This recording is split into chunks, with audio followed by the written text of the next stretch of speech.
Bima Sakti Menari oleh Sri Rahayu Muhammad Yusof. Bab 3.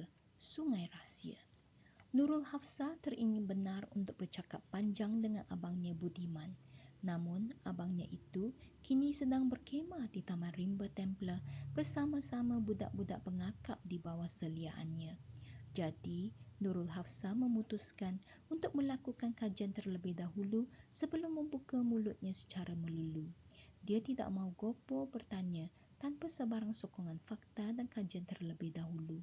Pertama sekali, dia ingin memastikan benar atau tidak dakwaan wanita yang bernama Utada tentang kelip-kelip di Kampung Kuantan. Setelah memberitahu ayahnya tentang rancangan ke Kampung Kuantan untuk melihat kelip-kelip, Haji Yasir memandu kereta kompak miliknya untuk membawa anak gadisnya ke tempat orang melihat kelip-kelip. Ayah tak mahu naik sama? Tanya Nurul Hafsah mempelawak ayahnya untuk menaiki bot di jati tempat orang melihat kelip-kelip setelah membayar RM25. Nurul Hafsah, pergilah. Ayah tunggu di sini saja. Haji Yasir menolak. Dalam hati Nurul Hafsah, dia tahu sebab ayahnya tidak mahu ikut sama. Seumur hidupnya, Haji Yasir tinggal di Kampung Kuantan.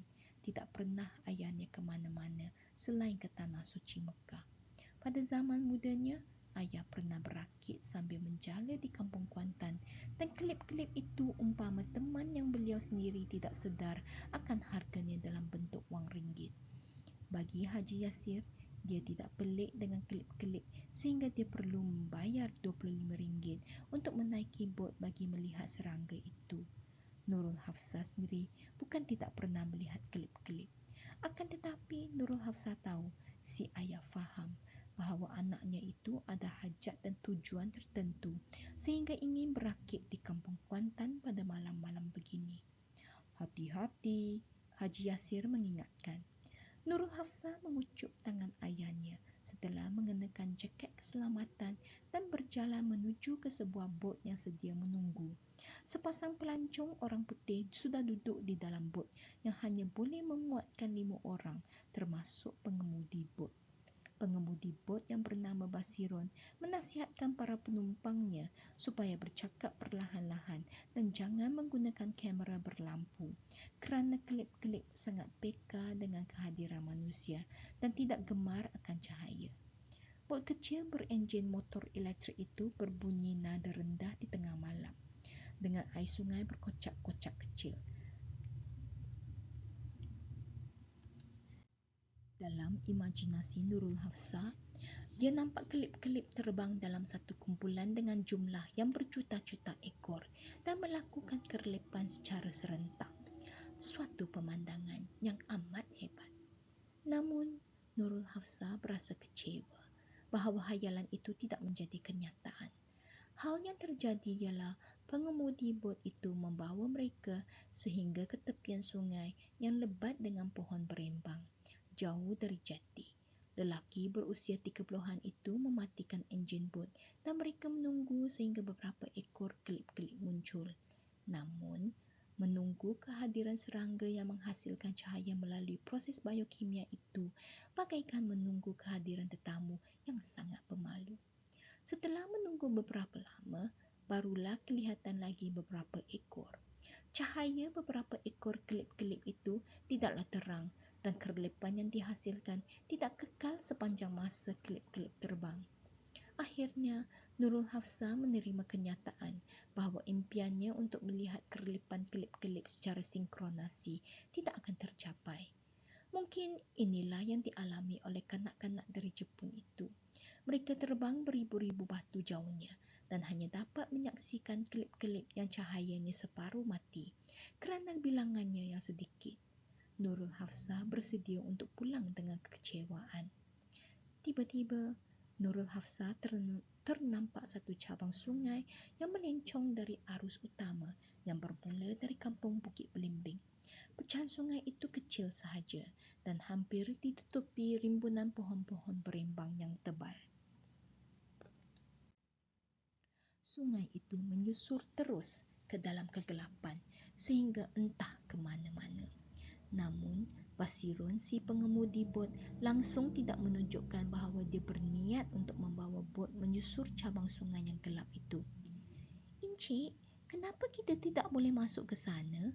Nurul Hafsah menuding ibu jari ke arah sungai yang gelap itu setelah mengalami perkara yang dirasai oleh pelawak-pelawak dari Jepun semalam. Rasa seperti dirinya ditipu. Kita tidak boleh ke sana. Tempat itu ialah kawasan milik persendirian. Maksudnya, anak sungai itu telah dibeli orang? Lebih kurang begitulah. Tapi, kita cuma nak lalu sahaja, pujuk Nurul Hafsah penuh harapan. Lalu sahaja? Biar saya tunjukkan, kata pengemudi bot dengan tenang, seolah-olah dia telah melalui pengalaman ini banyak kali. Lelaki itu menghidupkan semula enjin bot dan mengemudi jenteranya sehingga bot itu mendekati mulut anak sungai tersebut. Apabila mereka begitu hampir, lelaki itu mengeluarkan lampu picit dan menghalakan cahaya ke arah sesuatu dalam gelap. Nurul Hafsah dan juga pelancong orang putih itu boleh nampak cahaya jatuh ke atas sebuah papan tanda yang tercatat, kawasan larangan. Penceroboh akan didakwa. Bukan itu sahaja, papan tanda itu dilekatkan pada pagar kayu yang direka khas untuk menghalang sampan atau bot daripada masuk untuk menyusur anak sungai tersebut. Namun begitu, struktur kayu tersebut tidak menghalang aliran air sungai. Oh, Nurul Hafsah terlonggo kecewa. Ada orang kata, dalam hutan berembang di sungai kecil itu, ada satu kumpulan kelip-kelip paling besar yang berkelip serentak seperti lampu-lampu hiasan semasa Hari Raya Aidilfitri. Si pengemudi bercerita untuk mewujudkan suatu gambaran mental dalam minda penumpang di dalam bot tersebut. Kadang-kadang, cahayanya boleh dilihat sampai ke sini. Tiada sesiapa berkata apa-apa. Mungkin kata-kata sahaja sudah cukup untuk imajinasi mereka, tetapi bukan untuk Nurul Hafsah. Anda semua telah melihat kelip-kelip, ujar pengemudi bot dan menghalakan semula bot kembali ke jeti. Ya, 6 ekor kelip-kelip. Nurul Hafsah berdetik dalam hati. Perasaan Nurul Hafsah untuk bercakap dengan abangnya Budiman semakin membuak-buak. Sekembalinya ke kereta, Nurul Hafsah merungut dan segera berkata kepada ayahnya, "Ada orang letak pagar di sungai, ayah." Orang itu sudah beli tanah di kawasan sungai itu, 50 hektar semuanya, dari kampung Kuantan ke kampung Api-Api, menyusur anak sungai Selangor yang kamu lihat tadi dan terus ke atas. Mesti kaya orangnya. Sudah rezeki dia, Hafsah. Sepanjang perjalanan pulang ke rumah, Nurul Hafsah hanya mampu melayan perasaan sambil memikirkan sudut hujahan yang bakal dibentangkan nanti dalam satu persidangan kemuncak fantasi. Kuala Selangor telah menjadi sebuah bantar pelancongan yang pesat. Jalan-jalan itu disinari lampu yang terang benderang. Barisan kedai terang sehingga jam 10 malam. Terdapat sebuah pesta ria dengan roda feris yang berfungsi dari pukul 7 malam hingga pukul 12 tengah malam. Semuanya baik untuk ekonomi. Industri perhotelan, makan minum dan perkhidmatan berkembang pesat. Tebing Sungai Selangor bukan lagi tempat nelayan, tetapi tempat orang menaiki bot untuk bersiar-siar menyusuri sungai. Kedai-kedai makan tumbuh di tebing sungai, umpama kulat di atas roti yang sudah melepasi tarik luput. Kebersihan dijaga dengan baik sekali. Sungai Selangor masih merupakan sungai yang dicemari anasir-anasir kimia, namun tidaklah nampak sampah sarap terapung di dalam sungai. Walau bagaimanapun, air Sungai Selangor tetap tidak selamat untuk digunakan bagi kegunaan domestik akibat pencemaran industri yang berlaku jauh dari Kuala Selangor. Kerajaan Negeri Selangor boleh berbangga dengan tahap kebersihan Sungai Selangor yang semakin bertambah baik. Kuala Selangor, bandar yang bersih dan nyaman. Bandar ini mempunyai pemandangan yang indah pada waktu malam kerana setiap pokok di Kuala Selangor diselubungkan dengan lampu. Kuala Selangor yang dahulunya sebuah pusat pelancongan berasaskan alam sekitar telah bertukar menjadi bandar cahaya yang riuh rendah dengan bunyi-bunyian, muzik, mesin dan gelak ketawa. Namun, keindahan dan taraf kebersihan alam sekitar yang nampak pada mata tidaklah sebaik yang disangka.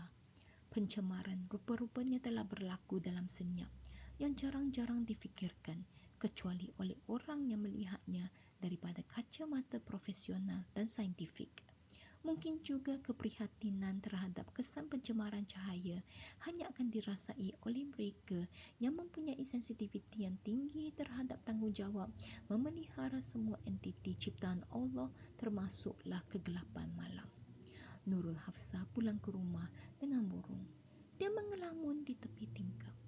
Bapanya pula membaca sebuah buku fika di bawah cahaya lampu di beranda. Nurul Hafsah mengomel betapa terangnya Kuala Selangor sekarang kepada bapanya.